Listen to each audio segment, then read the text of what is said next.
وہ یقین کا نیا سفر، تحریر فرحت اشتیاق، قسط نمبر 14۔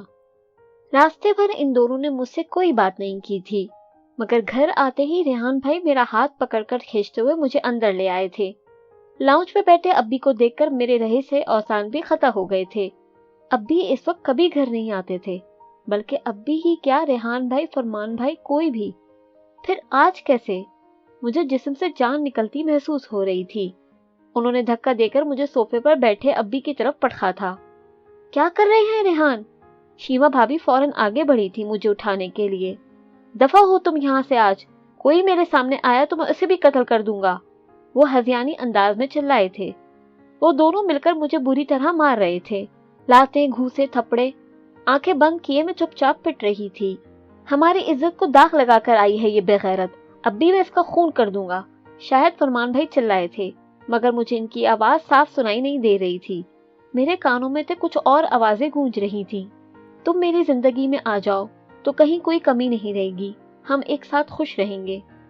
ایک غیر مرد کے گھر سے اگر ایک لڑکی برآمد ہو اور وہ بھی اس طرح، وہ گھر کوئی تمہارے رہنے کے لائق ہے؟ دیکھ لینا، میں بہت جلد تمہیں ان سنزل لوگوں کی کیسے نکال لاؤں گا۔ اس کو تو اگر میں یہ کہتا کہ میرے ساتھ بھاگ چلو یا کورٹ میرج۔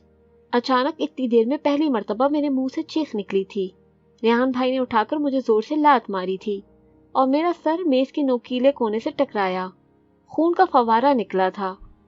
اتنا زیادہ خون بہتا دیکھ کر بھی وہ دونوں نہیں رکے تھے۔ بند ہوتی آنکھوں سے میں نے کسی کی آواز سنی تھی، شاید نجمہ بھابی جو انہیں روک رہی تھی۔ ہوش آیا تو میں اپنے کمرے میں تھی۔ میرے جسم کا جوڑ جوڑ دکھ رہا تھا، سر میں درد کے مارے ٹھیسیں اٹھ رہی تھی، پورا جسم پٹیوں میں جکڑا تھا، مگر اس تکلیف سے کہیں شدید وہ تکلیف اور وہ درد تھا جو میری روح جھیل رہی تھی، اور اس سب سے بڑھ کر ابی کا خوف، بھائیوں کا خوف۔ شاید وہ لوگ اب مجھے قتل کر دیں گے، ہو سکتا ہے زہر دے دیں یا سوتے میں میرا گلا دبا دیں۔ دونوں بھابیاں میرے پاس بیٹھی تھی، شاید ڈاکٹر کو بھی انہوں نے ہی بلایا تھا۔ ڈر کے مارے آنکھوں سے آنسو تک نہیں نکل رہے تھے۔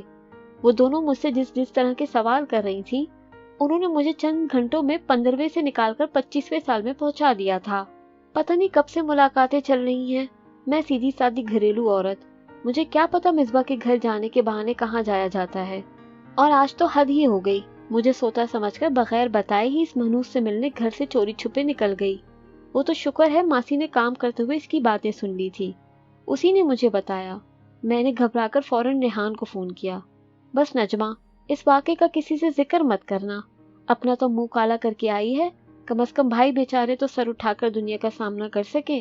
اگر کسی کو بھنک بھی پڑ گئی اس بات کی تو ہم کہیں منہ دکھانے کے لائق بھی نہیں رہیں گے۔ اتنی ذلت، میرے اللہ، اتنی ذلت!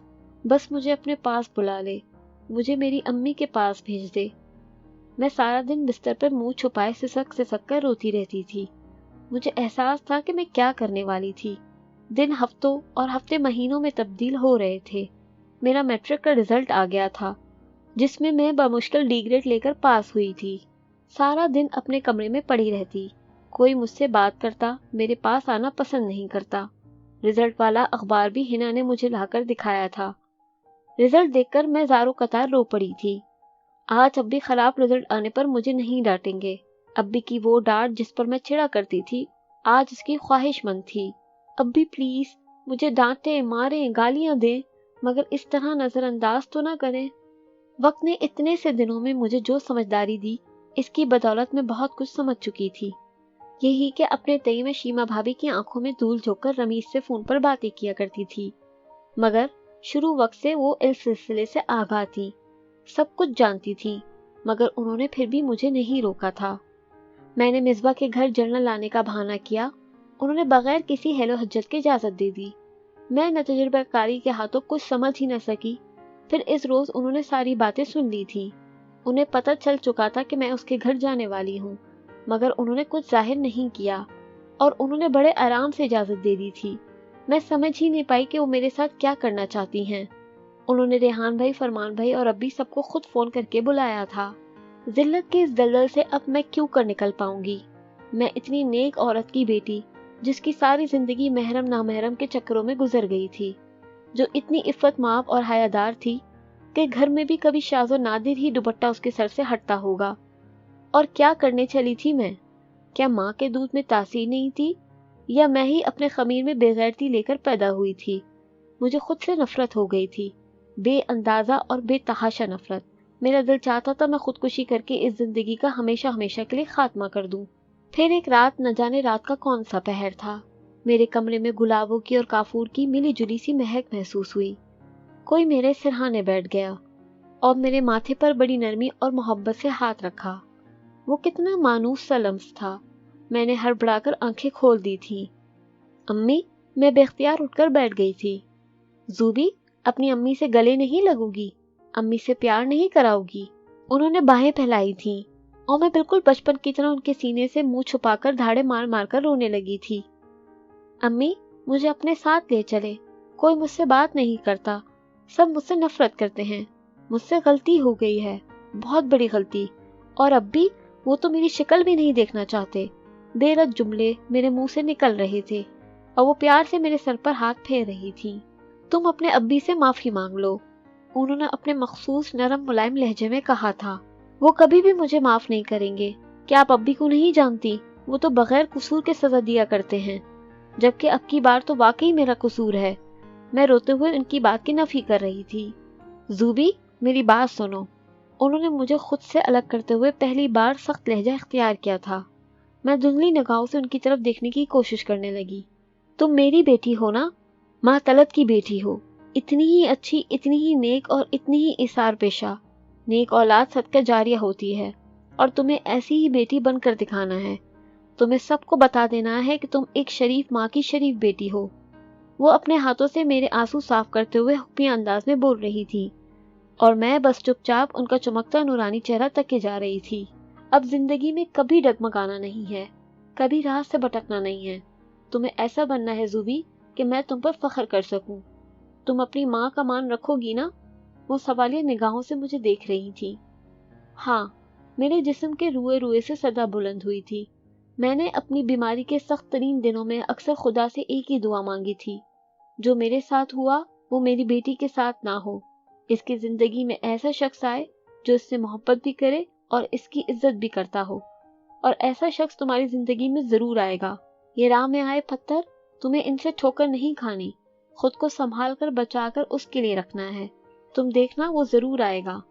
آنکھ کھلی تو امی میرے پاس سے جا چکی تھی، مگر وہ ان کی آواز، وہ میٹھا شہد آ گئی لے جا، وہ پیار بھرا لفظ، وہ سب میرے پاس چھوڑ گئی تھی.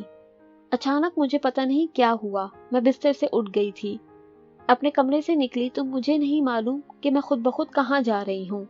ابی، مجھے معاف کر دیں، پلیز مجھے معاف کر دیں. ابی، میں بھٹک گئی تھی، مجھ سے غلطی ہو گئی، مگر آپ مجھے معاف کر دیں. میں وعدہ کرتی ہوں آئندہ زندگی بھر آپ کو کبھی ناراض نہیں کروں گی. ایسا کچھ نہیں کروں گی جس سے آپ کو تکلیف ہو.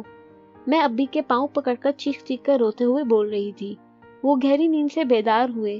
تکیے سے ذرا سا سر اونچا کر کے وہ خاموشی سے مجھے دیکھ رہے تھے. وہ اپنے پاؤں کھینچ کر دور ہٹانے لگے تو میں ان کے پیروں پہ سر رکھ کر رو پڑی تھی. ابی، میرا یقین کریں، میں نے کوئی گناہ نہیں کیا.